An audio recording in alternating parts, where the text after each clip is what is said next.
The morning sun had barely climbed above the rusted rooftops of Adjugunal when Precious stepped out, tying her faded wrapper tighter around her waist. At 23, life had carved small calluses into her palms and tougher ones into her heart. Her slippers slapped against the dusty pavement as she pushed her bowl stand into its usual corner beside a cracked yellow wall. Beside her stood her little brother, Junior, barely 9, bright-eyed and always hungry. She handed him a piece of bread and forced a smile, hiding how little was left in her purse. The firewood hissed as flames licked the raw plantains, smoke curling into the sky like unanswered prayers. Around her neck, just above her collarbone, hung a necklace that always seemed out of place, too elegant, too foreign, too rich. A delicate silver chain with sapphire teardrop pendant that shimmered faintly even in Lagos grime. She had found it 3 years ago tucked inside a worn purse at the bottom of her mother Adaora's old trunk after the funeral. No note, no story, just that one piece of luxury in a life filled with scarcity. She wore it every single day. People often asked where she got it. Some eyed it with suspicion, others with envy. "Nah, luck charm," one woman teased once. Precious just smiled tightly and changed the subject. Deep down, she believed the necklace had meaning, more than her mother ever got the chance to say.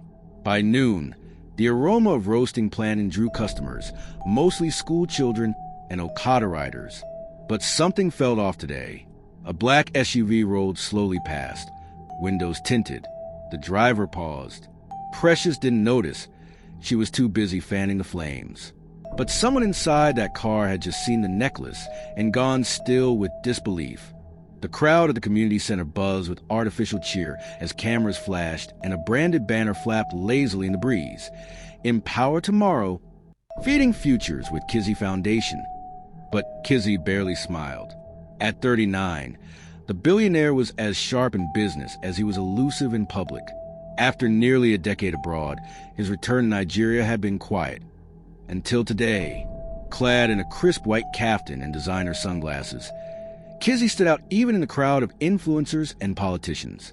He nodded politely, posed for photos, shook the local chairman's hand, but his mind was elsewhere. Something about being back in Lagos, back in the chaos, unearthed ghosts he thought he'd buried.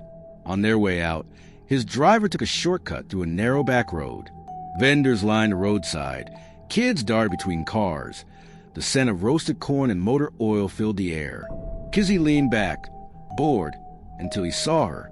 A girl, late teens, maybe early 20s, skin glowing in the sun, her hands expertly flipping plantain over crackling firewood. But it wasn't her face that stopped him cold. It was a necklace, silver chain, sapphire pendant. His heart thudded once hard. He leaned forward, eyes narrowing. "Slow down," he murmured to the driver. The car crawled. It couldn't be. That necklace had been custom-made, one of a kind. He had given to only one person in his entire life, and she disappeared years ago. So how was this poor girl in Adjugunal wearing it? 12 years ago, Kizzy wasn't a billionaire.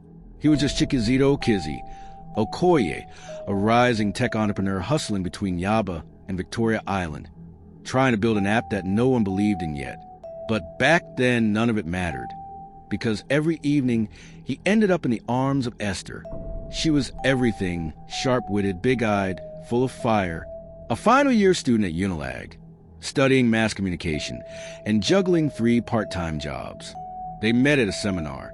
She asked a bold question that made the whole room go quiet. He chased her down after the event just to say, "I like the way you think." He fell fast, fell hard. One night, after saving for weeks, he surprised her with a gift, a delicate silver necklace with sapphire teardrop pendant. Esther gasped when she opened the tiny velvet box. "It's beautiful," she whispered. "Like you," he replied, fastening it around her neck. What she didn't know was that he'd asked the jeweler to engrave something underneath the sapphire. A hidden message, "Forever yours, K.O." 1 year later, he proposed. She said yes. They were planning to move in together. Then she vanished. No calls, no letters, no sign of struggle, no body, just gone. Her room at the off-campus flat cleared out. Phone dead. Kizzy filed a missing persons report. He put up flyers. He searched hospitals, police stations. Nothing. The only thing left was a hollow ache in his chest and the rage of not knowing why. For years, he forced himself to let go. But now, that necklace was back. And it was around the neck of a stranger in the middle of Lagos. It was impossible. But so was Esther disappearing. And still it happened. Kizzy didn't want to make a scene. He sat still in the back seat, eyes locked on the girl tending her small stand. Without turning his head, he spoke calmly. Uche, go buy some plantain. From that girl. Don't haggle. Just get close. His assistant, puzzled, stepped out and approached the stand. Precious looked up briefly, sweat glistening on her forehead, face tight with the usual Lagos fatigue. But when she stepped forward to wrap the bowl in old newspaper, the silver necklace caught the sun and Kizzy's breath. There it was, unmistakable. Kizzy opened the door and stepped out slowly, drawing curious looks from passers-by. Precious's eyes flicked to him as he neared. She straightened, unsure whether to be polite or wary. I'm sorry, Kizzy said, his voice low. That necklace, where did you get it? Precious's hand instinctively rose to her neck. Her fingers brushed the pendant protectively. Why? It's just very familiar, Kizzy said, trying to keep his expression steady. I once gave something like that to someone I lost. Precious frowned. I didn't steal it, if that's what you're thinking. I didn't say you did. It belonged to my mother, she said flatly. She died 2 years ago. I've had it since then. Kizzy nodded slowly. I see. I'm sorry for your loss. She turned away, clearly done with the conversation. Would you ever consider parting with it? He asked carefully. She didn't even look back. No, never. Kizzy sat in his penthouse that night, the skyline of Lagos glittering like 1,000 questions he couldn't answer, but none shone as brightly or as painfully as that necklace. Every time he closed his eyes, he saw it, not just the jewelry, but the way it rested against Precious's skin, the same way it once had on Esther. He couldn't shake it. Wouldn't. Find out everything about her, he barked into the phone just past midnight. Her name is Precious. She sells bowl near the Agumbiade roundabout in Adjigunle. I want to know where she lives, who she lives with, her mother, everything. By morning, his head of security had a file on his desk. Her full name, Precious Adora Kizzy, 23, raised by a single mother, Adora, now deceased, no known father, dropped out of secondary school to care for her younger brother, Junior. No criminal record, no relatives listed, just survival day to day.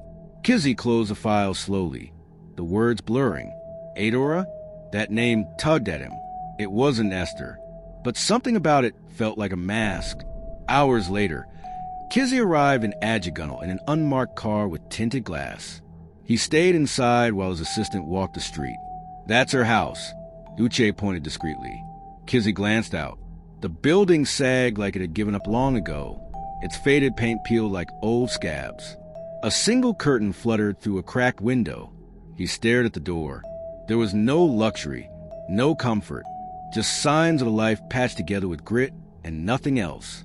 She wasn't just wearing Esther's necklace. She was carrying Esther's struggle too, and Kizzy needed to know why. Precious could feel eyes on her. Ever since the man in the white kaftan asked about her necklace, something had shifted. Twice now, she'd seen that same black SUV roll past her bowl stand, never stopping, never honking, just watching. People like that didn't hang around her street, without a reason. And yet, there he was, again, that evening. After feeding Junior and scrubbing the soot off her hands, she stepped into Mama Ejima's flat next door. The old woman had known Adora for over 15 years. Mama, I want to ask something. Precious began, voice low. Did my mama ever live somewhere else? Before here, the woman blinked slowly. You mean Adora? Yes. Did she always live in Lagos? Mama Ejima hesitated, eyes narrowing. Your mama no talk much about her past. But once, I remember she mentioned Abuja. She said something about leaving everything behind, that she had to change her name. Precious's breath caught. Change her name? From what? Esther. I think she said her name used to be Esther.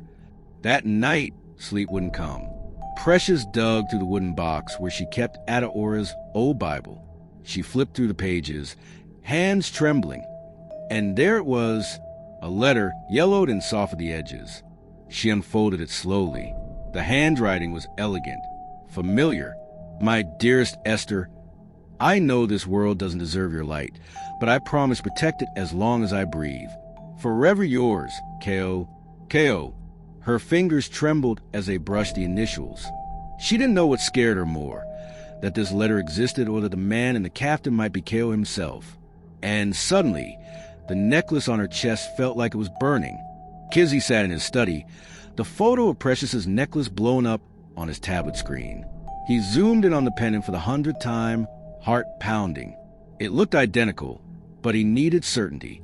He forwarded the image to his private jeweler with a simple message. Check under the sapphire. Is the engraving there? 30 minutes later, the reply came with a voice note. Sir, from the angle of the photo and the setting, yes, it's one of yours. And I can just barely make out the first letter of the engraving beneath the sapphire curve. It starts with an F. That engraving is there. Kizzy's hands balled into fists. That was enough. Forever yours, Ko. His secret. Only Esther had ever seen it. Only she ever wore it. It was no longer coincidence. Precious wasn't just some random girl with a second-hand pendant. She was a link, a living clue, a thread reaching straight into black hole where Esther had vanished. Kizzy stood abruptly, grabbing his car keys. No more watching from the shadows. No more questions whispered through assistance. If this girl was truly connected to Esther, he had to look her in the eye and finally get the truth. Precious was fanning the flames on the bowl rack when a shadow blocked the sun. She looked up, and there he was again, the man in the white caftan, the billionaire, standing right in front of her now. No driver, no assistant, just him. I'm not here to cause trouble, Kizzy said, voice low and calm. I just want to talk. She straightened, wary. About what? About your mother? Adora, right? He asked gently, watching her face. The name still made her chest ache. Why do you care? I knew someone who used to wear a necklace exactly like that. Someone I lost. A long time ago. Her hand shot to her chest. I told you already. It was my mother's. She left it for me. I believe you, Kizzy said quickly. But I think there's more to her story. And to yours. Are you saying my mother was a thief? Her voice rose slightly. No, never, he said. But what if she was someone else before you knew her? Someone with a different name, a different life? Precious stared at him, eyes narrowing. You don't know me. You didn't know my mother. Leave me alone.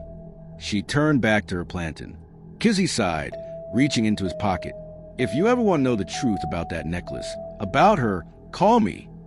He placed a sleek card on the wooden counter, nodded once, and walked away. Precious didn't look at it until he was gone. Kazuto Okoye. The ceiling fan creaked above as Precious lay wide-eyed on a thin mattress. Junior's soft snores echoing in the background. But her mind raced. She held the old letter again, the one she'd found tucked inside her mother's Bible.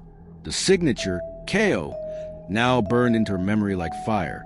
Her eyes shifted to the business card on the table. Same initials.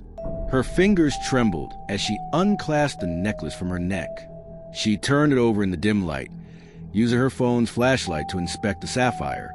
Then she saw it, tiny, almost invisible, but there. Forever yours, Ko. Her breath caught. It was real. The letter, the man, the pendant. Everything was connected. Tears welled up, slipping down her cheeks silently. Her mother had never told her who her father was, had never spoken of any man. But now, could Kazuto Okoye be that man? Her mind swirled with questions.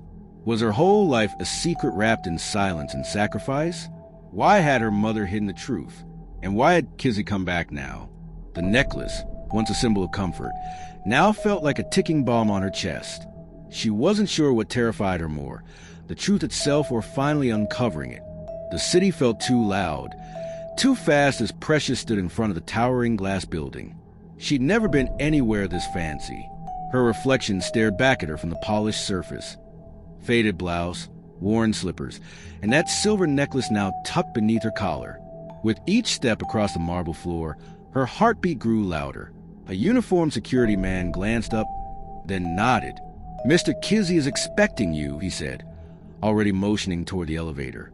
Precious gave a small nod and walked stiffly, clutching the necklace as if it might disappear as she let go. Her palms were sweaty. The elevator doors slid open, swallowing her in silence. She pressed a button.